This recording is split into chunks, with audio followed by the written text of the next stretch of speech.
कोरेगावचे शिवसेनेचे आमदार महेश शिंदे यांनी लाडकी बहीण योजनेवरून एका व्यक्तीला दम भरला। कोरेगाव भागामध्ये व्हॉट्सअप ग्रुपमध्ये एका व्यक्तीने आम्हाला नको तुमचे 1500 रुपये, आम्हाला मराठा आरक्षण द्या असा मेसेज केला होता। त्यानंतर आमदारांनी त्याला फोन करून तुला ही योजना नको असेल तर तुझं नाव यातून डिलीट करतो अशी धमकीच दिली।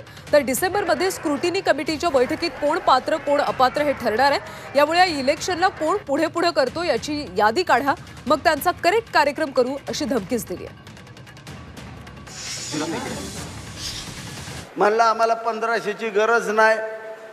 म्हणलं तुझ्या घरच्यांनी ॲप्लिकेशन केलंय का? म्हणला केलंय। मला नाव सांगते पहिलं डिलीट करतो। म्हणलं असं कसं करायला येईल?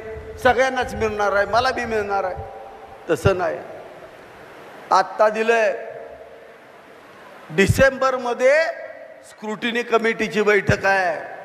खत्री साहेब, स्क्रुटिनी इलेक्शनच्या नंतर आहे। कोण पात्र कोण अपात्र तुम्हाला तुमचा आमदार माहिती आहे। गावातल्या कोपऱ्या कोपऱ्यातल्या माणसाला ओळखणारा आमदार आहे। या इलेक्शनला पुढं पुढं पाहणाऱ्यांची यादी काढा, आपण त्यांचा कार्यक्रम डिसेंबरमध्ये करू हा शब्द तुम्हाला देतो।